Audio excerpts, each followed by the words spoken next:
어떤 어려움이나 시대의 아픔이 있으면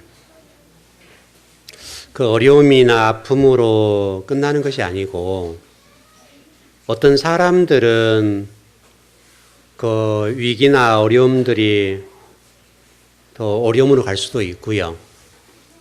근데 오히려 이 어려움이나 어떤 위기들이 복이 되어서 도약할 수 있는 시간도 될 수가 있거든요. 이제 이 시대의 소리라고 하는 것들이 오늘 전체적으로 이제 그런 부분인데, 여러분 오늘 8장 1절에서 5절의 말씀은 1절에도 한번 설교를 좀 했지만은 하나님이 번개와 우리의 소리로 말씀하시는 소리니까요. 오늘 2절을 중심으로 좀 해보려고 그러는데, 우리 이 시대의 소리를 잘 들으면 여러분들이 더 성장하고 도약할 수 있는 시간이 되겠지만은, 그러나 이것을 위기로 보고 절망해버리면 어렵죠. 이렇게 좀 정리를 해봤으면 좋을 것 같아요. 그 현대인들에게 있어서 필수품은 여러분 컴퓨터죠. 그래서 여러분 집에 대부분의 컴퓨터가 다 있어요. 그리고 뭐 일반 우리 젊은 아이들은 거의 한 대 걸로 다 가지고 있죠. 그리고 뭐 컴퓨터가 없이는 지금 일을 못 하죠. 모든 일들을 컴퓨터가 다 합니다. 그러니까 굉장히 좋은 거예요. 그만큼 과학이 발달하고 그래서 이 컴퓨터를 잘 활용하면 정말 좋은 정보와 어떤 좋은 것들을 많이 가질 수가 있어요. 그러니까 결국은 이 정보력, 좋은 정보를 누가 갖다 쓰느냐 문제거든요. 시대의 문제는. 그 과거처럼 여러분 책 읽고 이게 지식 이렇게 하는 게 아니라고요. 지금은요. 좋은 정보를 어떻게 갖다 쓸 것이냐 문제가 실력이에요. 지금은. 그 문제인데, 그래서 이 컴퓨터라고 하는 것들이 굉장히 좋아요. 뭐 저도 지금 기본으로 컴퓨터 한 대를 쓰고 있고 아이패드를 써서 하나님 말씀을 대언하는데 좋은 쪽으로 활용을 하고 있어요. 이게 얼마나 좋은지 몰라요. 모든 정보와 제 모든 것들을 다 담아놓을 수가 있어요. 그러니까 여러분 지금 제가 여러분 이 설교에서 쓰고 있는 이 아이패드 하나만 들고 다니면 설교를 몇 년을 할 수 있겠습니까, 여러분? 여기 안에 담겨 있는 것만 가져도 평생을 다 해도 못해요. 그러니까 예를 들어서 제가 지금 창세기부터 요한계시록 정리해 놓은 것이 엊그제 제가 좀 확인해 보니까 4048쪽이더라고요. 4000쪽이 넘는 것을 창세기부터 요한계시록에 쫙 정리를 해놨어요. 그 기본적인 성경 수준에서 쫙 풀어놨다고요. 그리고 제가 지금 계시록 설교하는 것 그것도 있고, 또 지금 창세기 지금 제가 해나가는 것도 있고, 이 내용들을 그다음에 지금 여러분 산상수훈을 제가 준비한 것도 있잖아요. 그런 내용들을 포함해서 보면, 그리고 제가 지금 요한계시록을 몇 년째 지금 해오고 있는 거, 또 일전에 요한계시록 했던 것들, 이런 설교 내용들이 다 저장이 되어 있어요, 여기에. 그러니까 제가 컴퓨터를 일전에 제가 김포에 있을 때에 이게 잘못 좀 해가지고 모든 것들이 잃어버린 적이 있어요. 날아갔다고 하잖아요, 표현이. 날아간 것이 있어서 한 10년 정도 준비하고 날아간 적이 있었어요.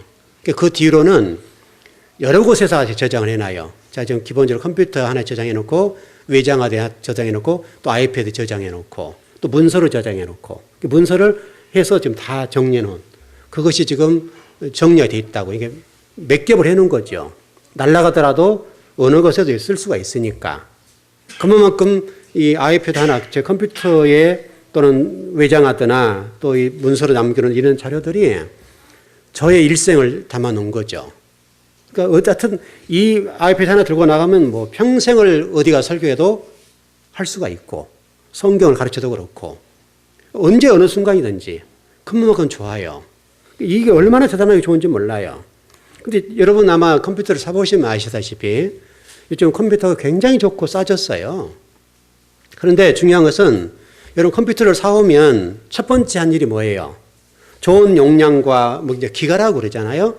그 용량이 좋은 것들, 또 그다음에 뭐 좀 고가를 사오더라도 그 자체로는 아무런 일을 못 해요.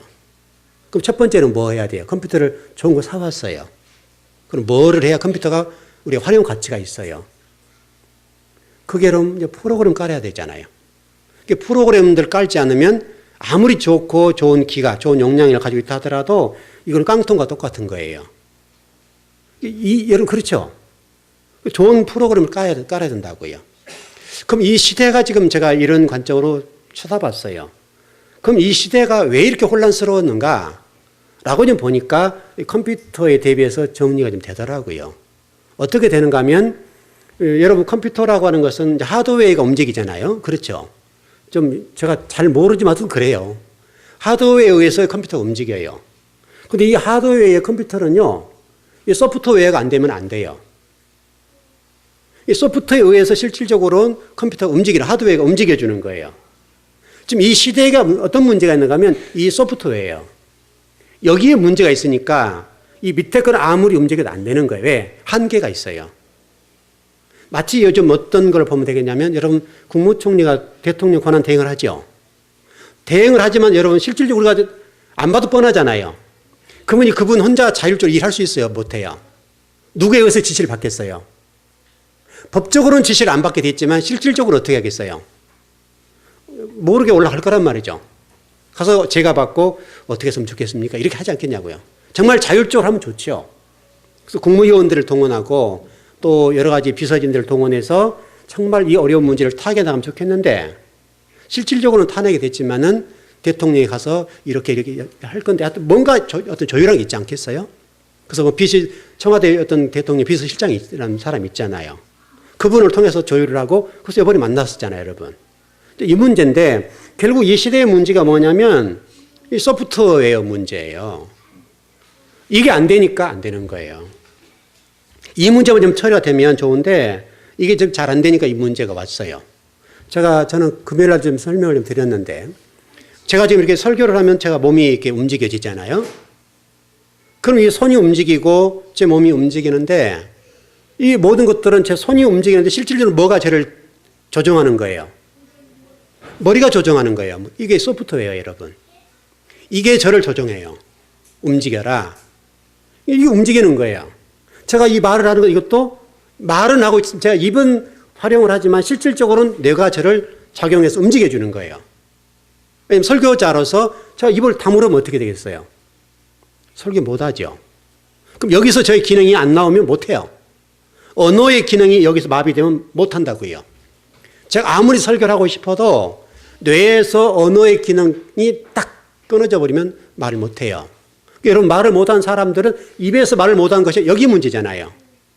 이 시대의 문제가 지금 그런 거예요. 그러니까 여러분 지금 정부나 기업들 또 우리 교회들도 다 똑같은데 여기 지금 가만히 쳐다보면 똑같은 얘기예요. 여러분 이 시대에 여러분 가만히 보세요. 모든 기업들과 정부의 모든 움직이는 두뇌들이 바로 이 스펙의 문제 때문에 움직여지잖아요. 스펙이 굉장히 중요한 시대가 됐어요. 이 스펙이 얼마나 우리에게 중요한지 몰라요. 대단히 중요한 거예요. 좋은 거예요. 그런데 그렇다고 해서 이 대한민국의 모든 젊은이 또 지식인들이 이 스펙의 문제 때문에 무너지는 거예요. 무슨 얘기냐면 여러분 좋은 대학을 나오면 일단 우리 기업이나 정부에서 어떻게 합니까? 좋은 자리를 주어요. 예를 들어서 우리 좀 S대라고 하는 서울대. 기본적으로 우리가 서울대 나오면 야 머리 똑똑하겠다 이렇게 얘기하잖아요, 여러분. 우리가 물론 똑똑하니까 들었죠. 공부를 잘했으니까 들었단 말이에요. 그래서 우리나 SK 그렇게 좀 이렇게 해서 연세대까지 합쳐서 좋은 대학 출신. 그러면 그 사람들은 어느 기업이나 어떤 정부의 요직에 갈 때 그거 하나만 들어도 일단은 점수를 먹고 들어간단 말이에요. 근데 문제는 뭐냐면 그 스펙이 꾸준하게 발전하고 자기 개발을 해주면 좋은데 정지를 해버린다는 거예요. 여러분 우리나라 그 과학 경제 세계에 열리고 있는 과학 기술 경진대회 같은 게 있죠, 여러분. 우리나라 나가면 거의 휩쓸어요. 거의 1등을 다 한다고요. 우리는 뭐가 목적이냐면 나가서 1등 하는 게 목적이에요. 우리나라의 친구들은 외국인이 와서 즐겨요. 그 경진대회에 와가지고 서로 교류를 나누고 또 인맥을 쌓고 어떤 관점에서 일을 하고 있는지 거기에 중심이 된다고요. 근데 우리는 나가서 무조건 1등 하는 게 목적이에요. 그러니까 이게 목적이 딱 성취되면 어떻게 되겠어요? 경진대회 1등 했기 때문에 더 이상 공부할 게 없는 거예요. 준비할 게 없어요. 그리고 그게 끝이에요. 근데 거기서 그 등수에 들지 못했던 친구들은 꾸준하게 연구하고 공부하고 해서 세계에 석학이 되고 또 기술로 세계를 리드하는 전문가가 돼요. 근데 우리는 거기서 1등 했던 친구들이 와가지고 중간에 도태돼 버려요. 그래서 그 좋은 실력들과 기술들을 가지고 우리나라와 세계를 위해서 일을 해주면 좋겠는데 1등 한 걸로 끝나버렸다고요. 그래서 여러분 우리나라 이제 뭐 수학 경진대회 나가서 세계 1등 하는 친구들, 무슨 과학 그쪽에 1등 했던 친구들이 쭉 한번 추적을 해보세요. 여러분들이 한번. 어떤 친구들은 더 개발해서 좋은 영향을 미칠 수 있습니다만 보편적으로 얘기를 드리는 거예요. 보편적으로는 1등이 목표였기 때문에 우승하고 오면 끝나버린 거죠. 그것도 정부에서 그런 친구들 관리도 안 하고. 그러니까 이 문제가 우리나라의 이 스펙의 문제로 끝나는 거예요. 1등이기 때문에 좋은 직장 들어갈 수 있잖아요. 어떤 좋은 직장을 들어가는 것으로 끝나는 거예요. 그러니까 결국은 이 문제가 제가 조금 전에 설명드렸던 것처럼 이 소프트웨어의 문제라고요. 이 문제가 정리가 되지 않으면 우리나라가 지금 이런 꼴이 되는 것처럼 똑같이 가요. 이런 상태로 지금 가는 것이 우리 지금 시대의 문제예요. 그리고 시대의 소리예요. 그러니까 우리가 지금 이런 부분들을 보면서 왜 세상이 지금 이렇게 돌아가고 있는지, 이 머리가 똑똑한 대한민국의 이 사람들이 세계를 리드하지 못하고 왜 세계에 석학이 못 나오는지. 여러분 우리나라 머리가 얼마나 똑똑합니까? 세계에서 이 머리가 굉장히 똑똑하다고 1등, 2등 한다고 우리나라가 지금요. 그런데 세계를 리드를 못해요. 그것은 바로 우리의 스펙의 문제, 그 다음에 이 소프트웨어를 계속적으로 지속적으로 개발해 주지 않으니까 그래요. 머리를 계속적으로 공부를 해서 더 뛰어나고 10년 후, 20년 후를 바라보고 해야 된단 말이죠. 근데 이 어떤 목표를 이루는데, 목적을 이루는데 딱 거기까지만 하고 안 해버려요. 여러분, 제가 오늘 칼럼에도 좀 썼습니다만은, 이런 칼럼을 잘 한번 읽어보세요. 우리나라 국민들은 책을 읽지 않는 민족이에요. 바로 그런 문제가 다 연결돼요. 이게 계속 지속적으로 공부를 해줘야 돼요. 대학 우리가 보세요. 가만히 보면 우리나라 학생들이 대학을 들어가는 데까지는 진짜 공부를 잘해서 세계에서 1등을 해요. 대학을 졸업할 때는 어떻게 돼요, 여러분? 다른 나라의 대학을 졸업한 친구들과 경쟁 대상이 안 돼요. 왜냐하면 우리는 학생들이 대학을 들어가면 그때부터 술 마셔요. 노는 데 집중한다고요. 근데 외국의 친구들은 대학에 들어가면서 공부를 시작해요. 그리고 그 친구들은 대학을 들어가서 진짜 열심히 해요. 진짜 열심히 해가지고 그 대학에서 좋은 인재들이 많이 나와요. 근데 우리는 대학을 졸업할 때는 깡통으로 나와요. 들어가는 데만 목적이 되니까. 서울대 들어가는 데 목적, 뭐 연대, 고대 들어가는 데 목적을 두고 공부를 하니까 들어간 이후로부터 공부를 안 해요. 이게 여러분 시대의 소리예요. 정말 대학에 들어가서 공부를 열심히 좀 해주고 그러면 좋을 것 같은데 그러지 않아요. 여러분 제가 지금 이제 꽤 나이도 들어가고 그러는데요. 제가 여러분 예전에 한번 이런 예화를 드린 적이 있어요. 제가 여러분 시골 촌놈이잖아요. 옛날에 시골 촌놈이에요. 그러니까 기차를 타본 적이 없어요. 제가요. 기차가 있는지를 몰랐어요. 또 전기가 있는지를 몰랐어요. 그렇게 시골에 살았어요. 저는 호롱불 켜고 살았고요. 호롱불 밑에 공부했어요. 얼마나 촌놈이에요. 이게 학교 다니면 물 건너 다니고. 그래가지고 서울을 이렇게 좀 20대 초반 정도 됐을 것 같아요. 그래서 기차를 타니까 신기하더라고요. 그때만 해도 여러분 기차가 통일호가 최고 좋았잖아요. 비둘기호가 그때 가면 좋았고. 제가 그때 통일호 타지를 못했을 거예요. 아마 비둘기호 타거나 이렇게 서울 잠깐 왔다 내려간 적이 있는데요. 그때 서울을 제가 처음 왔었어요. 그러니까 그때 서울이 뭐 별로 이렇게 개발되고 그럴 때가 아니잖아요. 그래서 참 그때 좋은 시간이었는데 서울에 왔다가 제가 지금 집에 내려가는데 저와 같이 동석했던 할아버지가 계셨어요. 이게 그때는 갓 틀고 이렇게 상투도 갔었던 사람들이잖아요. 할아버지가 두루마기를 입으시고.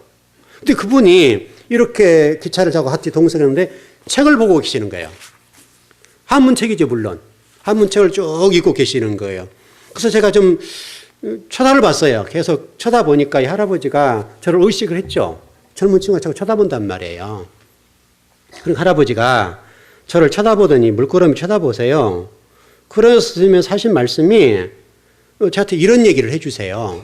젊은이, 평생 손에서 책을 놓지 말게. 그래 훌륭한 사람이 되네. 그 말씀 하시는데 너무너무 제가 손에 책이 없다는 것 자체가요. 너무 부끄러웠어요. 진짜 부끄러웠어요. 그래가지고 제가 시골 내려가가지고 그때부터서 제가 철학책을 읽기 시작했어요. 막 사들였어요. 그리고 수백 권의 철학책을 읽었어요. 정말 외부 출입을 딱 단절하고 그냥 집에 딱 골방에 틀에 박혀가지고 얼마나 그때 철학책을 탐독했는지 몰라요. 그리고 그때 지금은 제가 좀 이러저러 성경을 공부하고 못하지만은 그때 제가 막 책을 읽고 인생에 대해서 막 생각이 되니까 시가 막 절로 막 나오는 거예요. 그래서 제 집안에 방 전체가 시로 다 도배가 됐었어요. 이 세상을 바라보는, 인간을 바라보는 관점에서 막 글이 써지는 거예요. 그래서 그걸 통해서 제가 인생을 좀 성장하는데 엄청난 도움을 받았어요. 그리고 그런 철학책을 많이 읽으면서 사색을 많이 하고 생각을 많이 하고 내가 어떻게 살아야 될 것인가, 내가 크리스찬으로서 이 시대를 어떻게 살아갈 것인가에 관해서 얼마나 고민을 많이 했는지 몰라요. 제가 그때 그 토대가 없었다고 한다면 지금 제가 이렇게 목회 안 해요. 저도 성공이라는 관점에서 분명히 목회를 했을 것 같아요.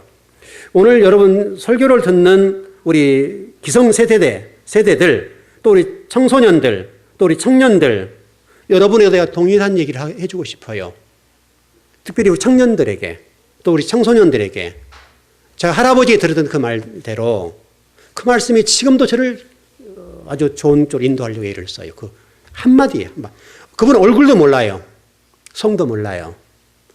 여러분 한 번 잠깐 봤는데 어떻게 얼굴을 제가 기억하겠어요? 그래도 수십 년 지났는데. 정말 여러분의 손에서 책을 놓지 말고 읽으십시오. 꾸준하게 읽으시라고요. 그러면 언젠가는 여러분이 지금 생각하는 여러분보다 훨씬 성장할 수가 있어요. 자기 개발을 할 수가 있어요. 또 우리 기성세대들도 여러분이 누군가의 지배받지 않고 다른 사람을 리드다가 되고 다른 사람의 어떤 선한 영향을 끼치려고 한다면 책을 읽으시라고요. 또 성경책을 읽으시라고요. 성경책만이라 부진 읽으면 여러분 인생을 정확하게 볼 수가 있어요. 성경책이 얼마나 저에게 도움이 되는지 몰라요. 정말 미치도록 읽었어요. 미치도록.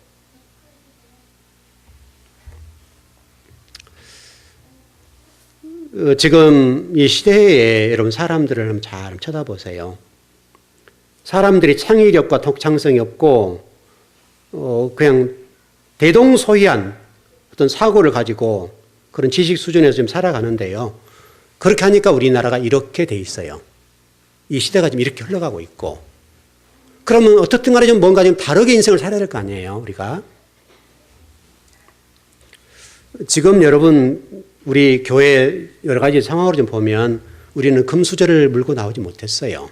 여러분 다 그렇죠? 우리는 흙수저를 물고 나왔어요. 흙수저를 물고 나왔기 때문에 흙수저가 가지고 금수저가 되려고 예를 들어서 얘기한다면 왜 나는 우리 부모님이 이렇게 가난하게 살아서 이 금수저를 물고 나온 친구도 있는데 나는 흙수저를 물고 나왔을까?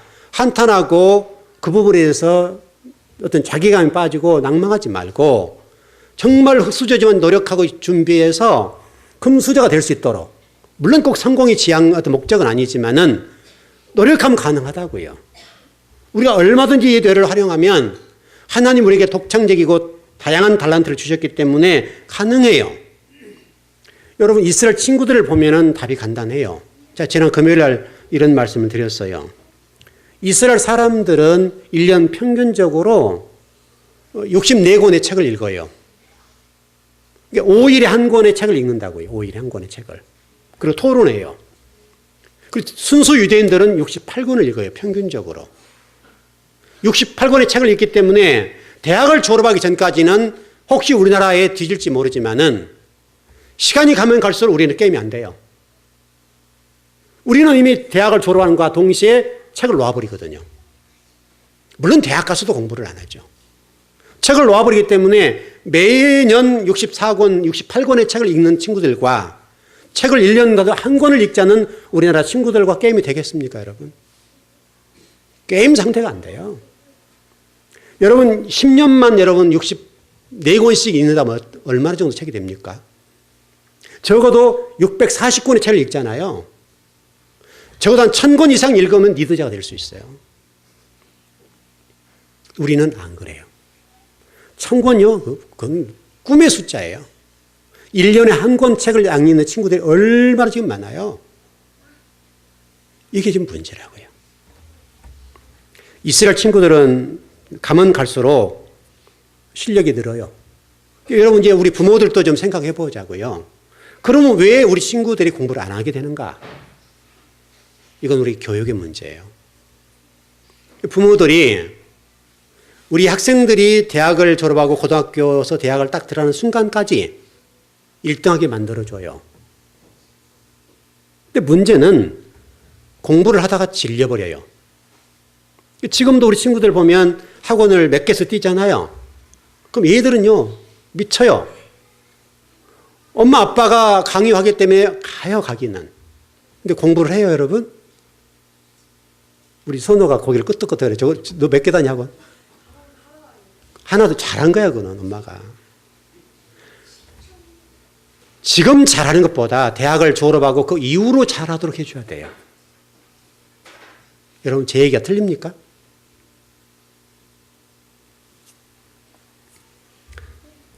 조기에 과도한 공부를 하게 되면 공부에 질려서 손을 놔버려요. 공부가 재밌어야 되잖아요. 공부가 흥미 있어야 되잖아요.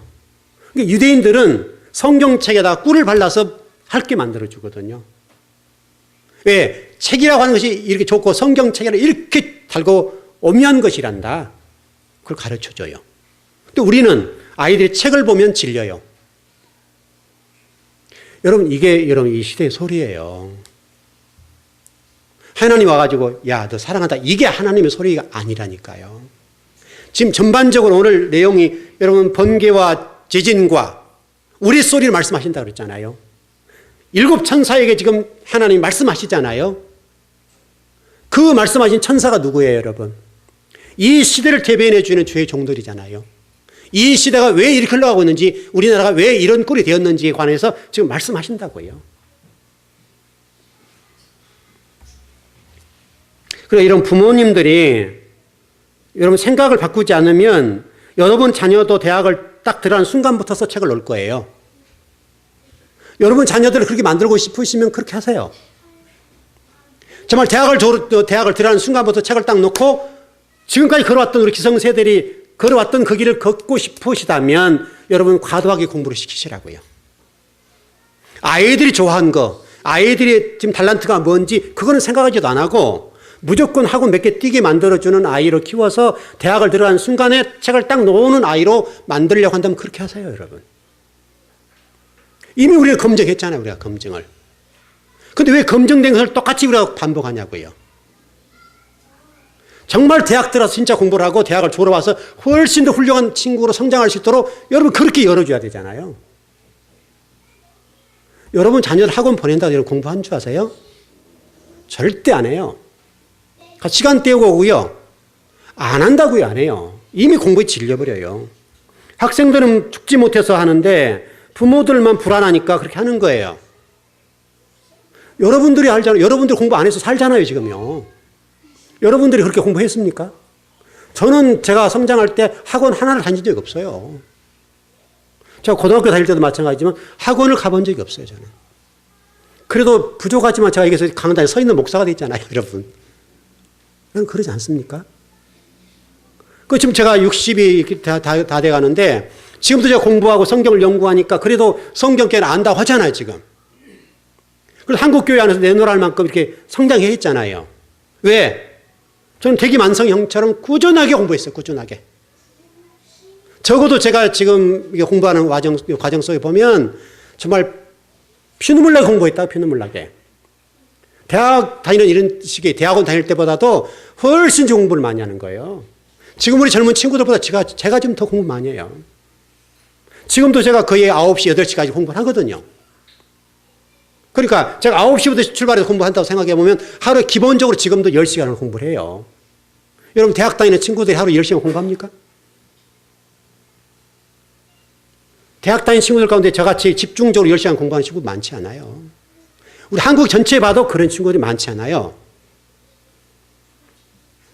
부모들이 생각을 좀 해봐요.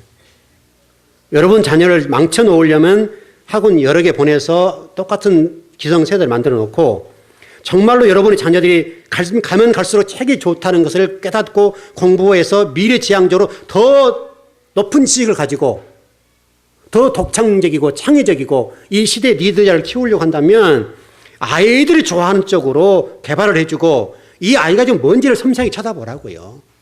이 아이가 뭐를 좋아하고 뭐가 탤런트가 있는지에 대해서 쳐다보셔야 돼요. 무조건 학원 보내서 공부시키는 게 안 되는 거예요.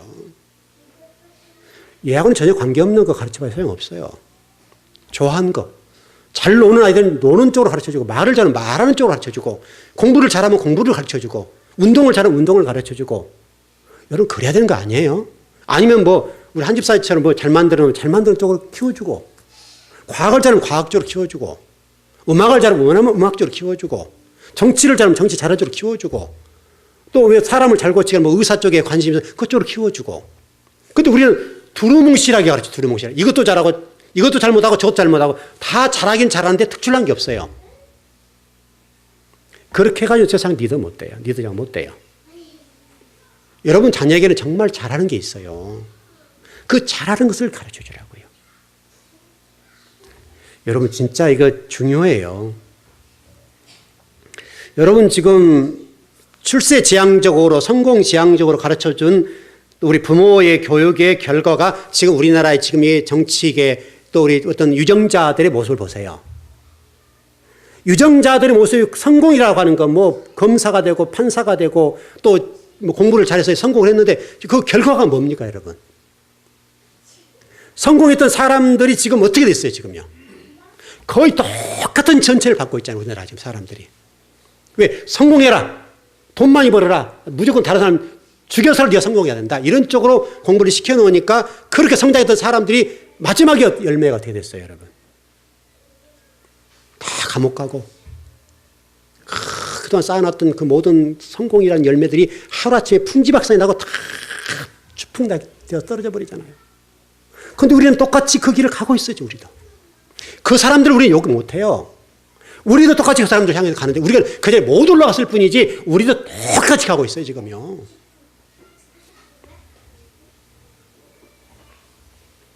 여러분 이 사람들이 성공한 사람들이에요? 정말 이렇게 지금 고위 공직자들이 지금 감옥 가는 사람이 성공한 사람들이냐고요? 실패했잖아요 여러분. 여러분 박근혜 대통령이 지금 탄핵이 되고 그러니까요. 여러분 뭐 신문지상을 좀 보셨다시피 자기 아버지 흉상이라고 합니까? 그다 빨간 스프레이 붉은색 스프레이 뿌려버리고 철거하라고 글을 써버리잖아요. 딸이 잘못하니까 아버지 얼굴에 먹칠을 하는 거예요. 물론 박정희 대통령이 다 잘한 거 아니고 좋아하진 않지만 그래도 우리나라의 그 시간대 그 역사의 현장 속에 큰 공을 했던 분은 사실이잖아요. 그러니까 이걸 박근혜 찍어줬잖아요. 아버지처럼 잘할 것이라고 생각하고. 잘못하니까 아버지 얼굴에 좀 우리가 거칠게 한 뭐를 발라버리잖아요. 여러분 말라기 성경을 보세요. 말라기 성경을 보니까 말라기 선지자가 당시 제사장과 백성을 잘못하니까 뭐라고 얘기했어요? 성전물에다 못 칠해버리고 얼굴에다 너 똥 칠해버리게 그러잖아요. 그렇죠? 성경 나와 있는 대로. 여러분 성경에 그런 말이 들어갈 리가 없잖아요. 근데 얼굴에다 똥 칠해본다 그러잖아요. 똥 칠해본다고.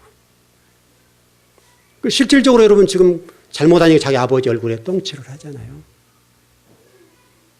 그러면 그동안 쌓아왔던 모든 부와 명성과 그 정치인으로서 자기 아버지의 이 모든 것들이 하루아침에 다 무너진 거예요.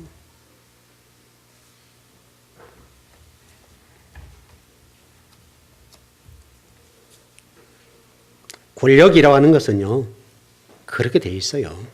또 성공이라고 하는 것들은 그렇게 돼 있다고요. 이런 것들이 이 시대의 소리예요, 여러분. 이 시대의 소리를 우리가 못 들으면 여러분들도 여러분 자녀, 또 여러분 자신이 그렇게 갈 거예요. 하나님은 지금 이런 일들을 통해서 우리에게 말씀하세요. 너희들 좀 잘 봐라. 너희들이 지금 보고 있는 이 일이 네 나라와 니들 문제다. 그럼 너는 어떻게 할 것이냐? 여기에 대해서 지금 우리가 들려주시고 계세요. 우리가 지금 이런 역사 현장 속에 들려오는 이 소리를 못 듣는다면 우리도 여러분 어느 날은 그렇게 될 거예요.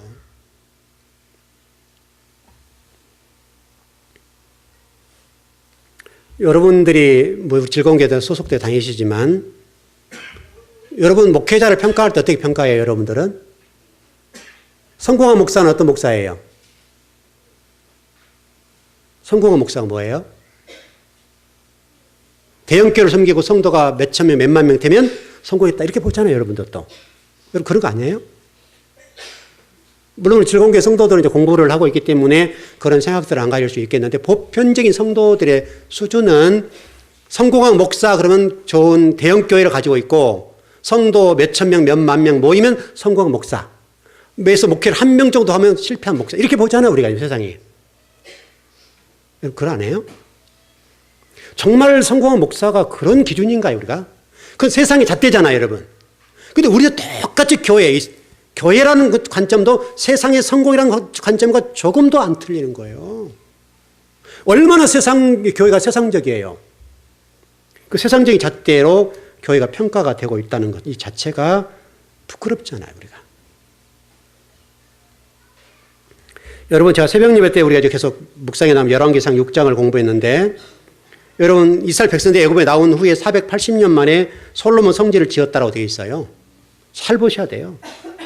지금으로부터 솔로몬 성전 3,000년 전 얘기예요. 왜냐하면은 바벨론 포로에서 이렇게 나와서 시내산이 1446년이니까 그때부터 480년이잖아요. 그러니까 거의 2000년으로 본다고 한다면 지금으로부터 시간은 3,000년 전 얘기예요. 거의 정확하게 3,000년 전 얘기예요. 3,000년 전 얘기인데 3,000년 전에 솔로몬 성전이 지어졌어요. 그런데 이 솔로몬 성전이요. 하나님 어떻게 지으라고 말씀하셨어요? 돌로 지으라 그랬어요. 돌로. 눈여겨봐야 돼요. 우리가 이거를. 돌로 성전을 건축하겠다는 말은 중요한 말이에요. 돌이라는 말은 어떤 말이냐면 안에 몰타를 안 넣었다 이 말이죠. 몰타를 안 넣었다는 말은 경고하지 않다는 말이거든요.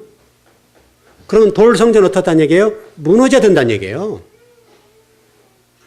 무너지기 위해서 건축한 게 솔로몬 성전이에요. 왜? 그런 성전을 말씀하려고 하는 목적이 아니라 예수 그리스도를 말씀하기 위해서 지어진 거잖아요. 결국 예수 그리스도가 모든 성전의 초점이란 말이에요. 그걸 향해 가고 있기 때문에 돌 성전, 솔로몬 성전 무너져야 된다는 거예요. 우리가 여러분 실질적으로 AD 70년에 이스라엘의 모든 성전은 무너졌잖아요. 예루살렘 성전 돌 위에 돌아 담지 않고 무너졌다고 성경이 설명한다고요. 예수님도 성전 무너져야 된다 말씀하시고 내가 3일 만에 성전을 세우겠다 그랬잖아요. 그 3일 만에 세운다는 말이 십자가 사건이고 예수 그리스도를 설명하는 거잖아요, 여러분.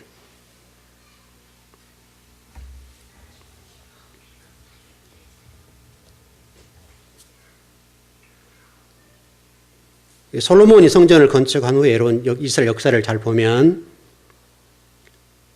이스라엘 백성들이 그 아들 때 가서 두동강에 났어요. 그래서 북이스라엘과 남유다로 나눠졌어요.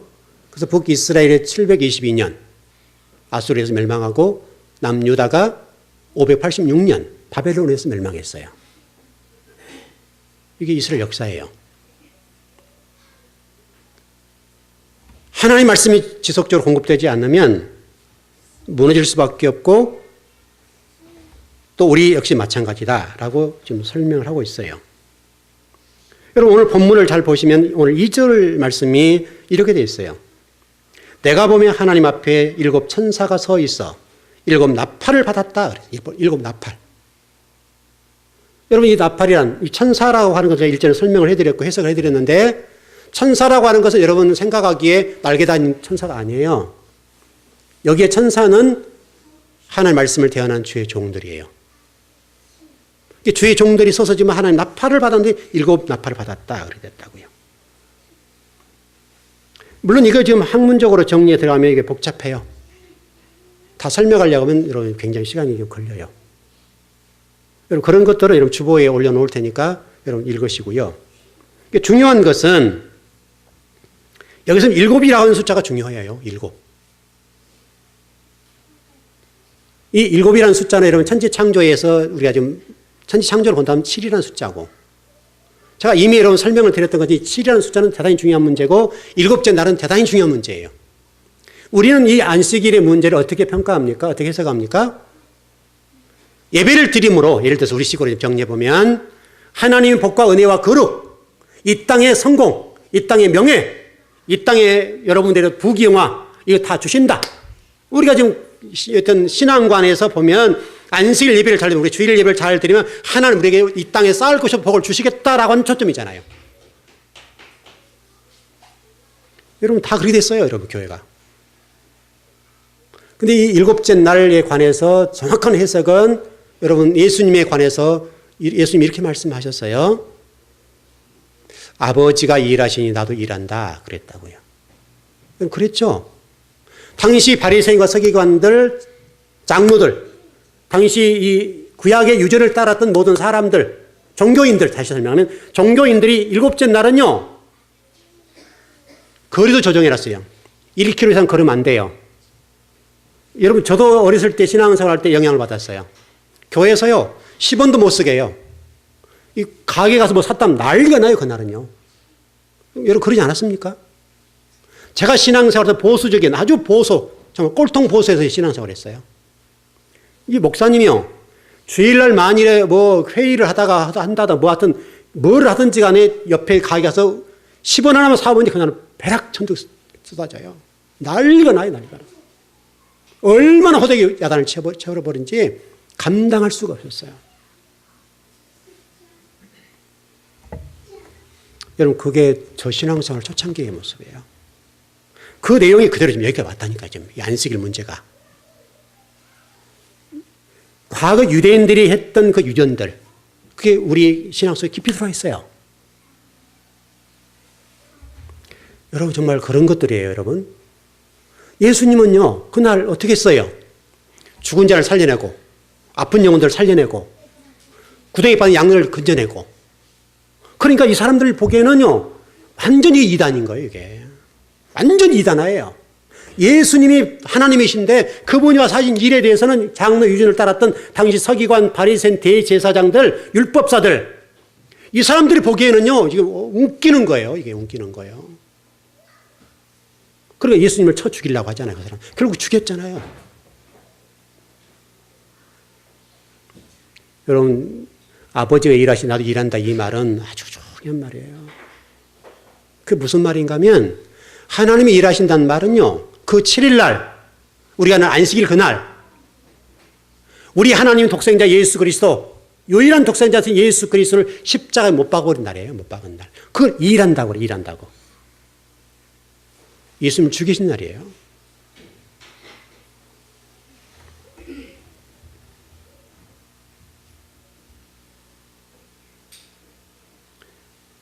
우리도 아마 그런 생각이 있을 거예요. 여러분 안식일에 관해서 일하지 않는데 초점이 있어요. 물론 그게 유익해요.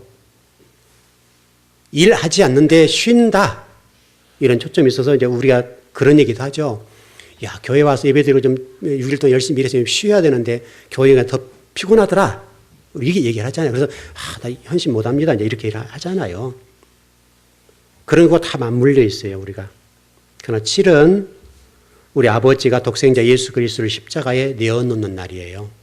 그걸 일하신다고 그래요. 우리가 죽는 날이라니까요. 만일에 우리가 이런 안식의 문제 7이라는 숫자를 그렇게 보면 우리는 성경을 그동안 잘못 배웠기 때문에 그래요. 좀 정리를 해보십시다. 7 천사들에게 하나님 나팔을 주셨다 이 말을 여러분들 잘 들으셔야 됩니다. 정말 이 시대에 정말 가짜들처럼 여러분들에게 무슨 부경화를 주고 신앙생활하게 되면 이 땅에 성공하고 자식이 잘 되고 번성하고 축복해 준다. 이런 쪽에 여러분 신앙관이 굳어 있다면 그것은 가짜예요. 하나님은 그렇게 말씀하신 적이 없어요. 예수님을 십자가에 죽이신 분인데 어떻게 그렇게 말씀하시겠어요? 우리를 죽여서 살리려고 하시는데 애굽에서 홍해를 건너서 세례를 받고 십자가에 죽은 홍해를 십자가라고 그랬잖아요. 제가 설명을 드렸잖아요. 나를 죽여야 예수님이 십자가에 저와 여러분 연합돼서 죽어야 사는 건데 어떻게 그렇게 말씀하시겠어요? 죽어야 사는 것이 신앙이에요. 그래서 여러분과 제가 신앙관들을 정확하게 좀 정립을 시키자고요. 그렇게 해야 오늘 이 시대에 지금 이 역사 속에서 일어나고 있는 이 모든 일들이 하나님의 소리에 들려지고 그 소리 속에서 하나님의 음성을 세미하게 들을 수가 있어요. 그걸 들으면 사는 거예요. 그걸 들으면 여러분들이 지금 현재 인생, 여러분 자녀에서 우리가 교육이라는 관점에 좀 접근을 해봤습니다만은 여러분들도 만약 그런 식으로 하지 않으면 여러분들도 성공한 자녀를 성장시키고 세울지는 모르지만 여러분 자녀가 지금 그렇게 됐던 어떤 자리에 올라가서 마지막에 그렇게 된다니까요. 마지막에. 길이 보이잖아요, 우리가. 근데 여전히 아마 여러분 오늘 설교를 들으면서도 여러분 생각은 버리지 않을 거예요. 왜? 하나님이 지금 준엄하게 우리 시대를 통해서 말씀하시는 여러분 자녀의 미래, 여러분의 미래에 대해서 들려주시는데도 불구하고 우리는 여전히 세상 사람들의 사고를 가지고 다른 사람이 걷고 있는 자녀들처럼 똑같이 걷게 만들 거라고요. 그럼 이 나팔 소리는 여러분의 아무 무관해요. 듣기는 듣지만 속기 듣지 않고 듣지 않아요. 마음은 그래야 되네 하지만 화합하진 않아요. 성경에 그렇게 되어 있잖아요.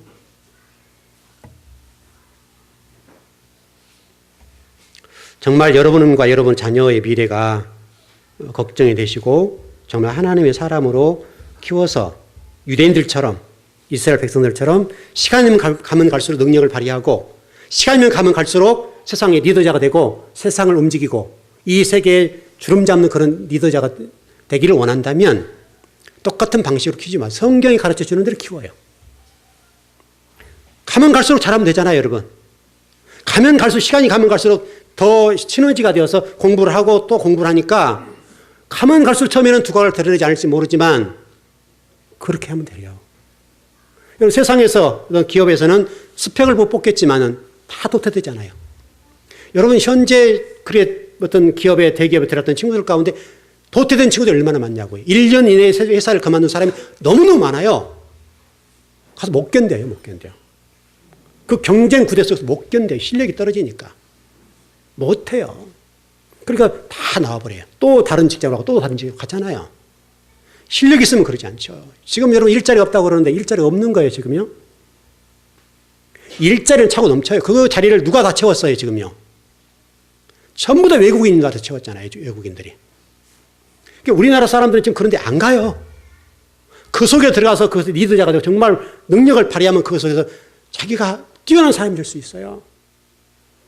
외국인들이 다 우리 일자리를 차지하고 있는. 왜? 안 가니까 우리 사람들은. 다 간판이 대학이잖아요. 대학 나왔으니까. 적어도 대학 나오는데 어떻게 그런 자리 일하냐고. 그런 거 아니에요. 제가 여러분 우스갯소리로 그런 얘기 했죠. 목사도 망치 들고 일하는데 뭐 어때요? 여러분 목사가 망치 들고 일하면 안 돼요, 여러분? 목사님들이 저한테 목사님도 망치 들고 일하시냐고 그래요? 어때요? 이 교회가 이렇게 세워지기까지는 성도들 수고도 많고 그래요. 헌신 많았어요. 또 그래도 저가 또 망치도 했기 때문에 어느 부분에 있어서 금전적으로 많이 도움이 됐던 사실이잖아요. 여러분 목사가 망치 들면 안 되는 거예요, 여러분. 똑같은 생각을 가지고 있으면 안 되는 거예요. 그랬기 때문에 그래도 교회가 이 정도 왔어요. 성도들이 정말 피땀 흘리고 소금기가 저리도록 일을 했고 그래도 목회자가 일을 하니까 성도들이 따라왔잖아요. 그리고 이 시대에 이런 교회가 세워졌잖아요, 지금.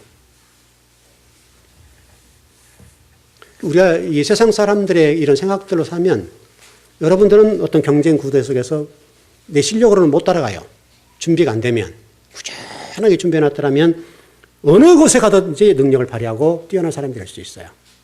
지금부터 출발하면 돼요. 안 늦어요. 저도 지금 60이 다 되는데 공부하는데요. 더 노력해서 더 좋은 목사가, 더 성경을 깊이 하는 목사가 되기 위해서 지금도 일을 하고 공부를 해요. 얼마나 공부를 열심히 하는지 몰라요. 지금도 저보다 더 성경 많이 하는 분 있으면 제가 그분들을 참 공부해요. 공부해야죠. 여러분 무슨 얘기 아시겠습니까? 안 늦었습니다, 여러분.